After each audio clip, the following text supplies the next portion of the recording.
আমরা দেখেছি কোন চতুর্ভুজের যদি তোমার কাছে চারটা বাহু আর একটা কোণ দেয়া থাকে তাহলে আমরা চতুর্ভুজটা এঁকে ফেলতে পারি, অথবা চারটা বাহু ছাড়া চারটা বাহু ও একটা কর্ণও যদি দেয়া থাকে তাহলেও আমরা চতুর্ভুজটা আঁকতে পারি। এখন আমার কাছে অন্য জিনিস দেয়া থাকবে, চারটা বাহু দেয়া থাকবে না, তিন বাহু আর দুইটা কর্ণ দেয়া আছে, দুই কর্ণ, তাহলে চতুর্ভুজ আঁকতে হবে। আইডিয়াটা আসলে বেশ সিম্পল, খুবই ইজিলি এটা করা যায়। ধরো যে কোনো একটা চতুর্ভুজের দিকে খেয়াল করো, চতুর্ভুজ এমন হলো, এই চতুর্ভুজে দুইটা কর্ণ থাকলো। তুমি কি করো, তুমি যদি খুব সিম্পলি তিনটা বিন্দুর মান বের করতে পারো, তিনটা বিন্দু কোথায় কোথায় হবে, তাহলে কিন্তু বাকিটুকু বের করার কোনো ব্যাপার হয় না। আমরা এই ক্ষেত্রে তাই করব যে এখানে ধরো বি একটা রশ্মি নিলাম, সেখান থেকে একটা কর্ণের সমান পরিমাণ কেটে নিলাম। তারপরে এই যে এই বিন্দু আর এই বিন্দু, এই দুইটা বিন্দুতে আমরা যা করব, একবার একটা বাহুর সমান দৈর্ঘ্য নিয়ে এখানে দিলাম, আরেকবার এই পাশে আরেকটা বাহুর সমান দৈর্ঘ্য নিয়ে বৃত্তচাপ আঁকলাম। দেখো আমরা কিন্তু তিনটা বাহুর অলরেডি এখানে আমরা যা ব্যবহার করেছি তা হলো গিয়ে একটা কর্ণ আর দুইটা বাহুর দৈর্ঘ্য। এখন এই বিন্দু থেকে যখন কিনা আমরা একটা বৃত্তচাপ আঁকবো এদিকে, এই বৃত্তচাপটা কি আরেকটা কর্ণের সমান বৃত্তচাপ আঁকবো, এবং আরেকটা বাহু থেকে গেছে না, সেটা দিয়ে আমি আবার এখানে কেটে দিব। ফলে যা হবে দেখো, আমি চারটা বিন্দুই পেয়ে যাব এবং আমি পুরো চতুর্ভুজটা আঁকতে পারবো। আসলে এটা নিয়ে কাজটা পুরোপুরি ড্রয়িং সহকারে করা যায়। আমার কাছে এখানে একটা চতুর্ভুজের জন্য ই আর ডি দুইটা কর্ণ দেয়া আছে।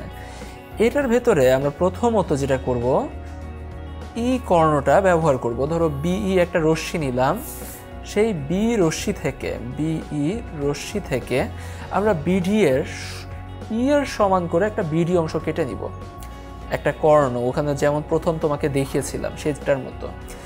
এইখানে এত দূর পর্যন্ত গেল এই যে বিডি, এই যে বিডি এইটুকু দৈর্ঘ্যই হলো গিয়ে ই।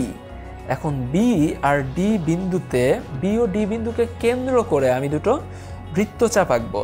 দেখো বি বিন্দুকে কেন্দ্র করে আমি কার সমান ব্যাসার্ধ নিব, এখানে এ আছে, এই এর সমান ব্যাসার্ধ নিব। বি বিন্দুকে কেন্দ্র করলাম, এই এর সমান ব্যাসার্ধ নিলাম, নিয়ে ধরো এইখানে আমি একটা বৃত্তচাপ এঁকে দিলাম। তারপরে আমি আবার ডি বিন্দুকে কেন্দ্র করব, কেন্দ্র করে ধরো বি ও ডি বিন্দুতে না, ডি বিন্দুকে কেন্দ্র করে আমি বি এর সমান ব্যাসার্ধ নিলাম, এই যে বি এর সমান ব্যাসার্ধ নিলাম। একই পাশে আমি আরেকটা বৃত্তচাপ এঁকে ফেললাম, এই যে বৃত্তচাপ হয়ে গেল। এখন দেখো আমি যদি এই বিন্দুগুলো যুক্ত করে দেই, এটাকে নাম দিতে পারি আমি এ বিন্দু, তাহলে আমি এ বি ডি এই তিনটা বিন্দু বের করে ফেলেছি। আমার আর একটা জিনিস জানতে হবে এবং আর একটা কর্ণ ব্যবহার করতে হবে। এই কর্ণটা স্বাভাবিকভাবেই আমার এ বিন্দু থেকে নিতে হবে। কর্ণটা সমান দৈর্ঘ্য নিয়ে আমি বৃত্তচাপ এঁকে ফেলি, এখান থেকে নিলাম এবং বৃত্তচাপ এঁকে ফেললাম। বৃত্তচাপটা ধরো এই পাশ দিয়ে গেছে, এবং এই যে ডি বিন্দুটা আছে না, এই ডি বিন্দু থেকে বাকি যে আরেকটা বাহু আছে তার সমান ব্যাসার্ধ নিলাম, নিয়ে এইখান দিয়ে আমি আরেকটা বৃত্তচাপ এঁকে ফেললাম। তারা ধরো সি বিন্দুতে যুক্ত হলো। এখন যদি তুমি তাদেরকে যুক্ত করে দাও, তুমি যা পাবা, দেখো যুক্ত করে দিলা এইটা এটা। এখন দেখো আমার কাছে যে এবিসিডি চতুর্ভুজটা আছে, এইটাই হলো গিয়ে আমার নির্ণেয় চতুর্ভুজ।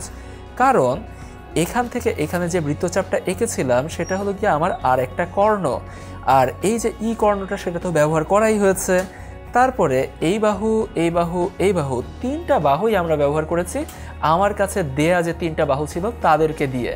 এভাবেই আমরা এবিসিডি চতুর্ভুজ এঁকে ফেলতে পারি যখন কিনা আমার কাছে তিনটা বাহু ও দুটো কর্ণের দৈর্ঘ্য দেয়া আছে।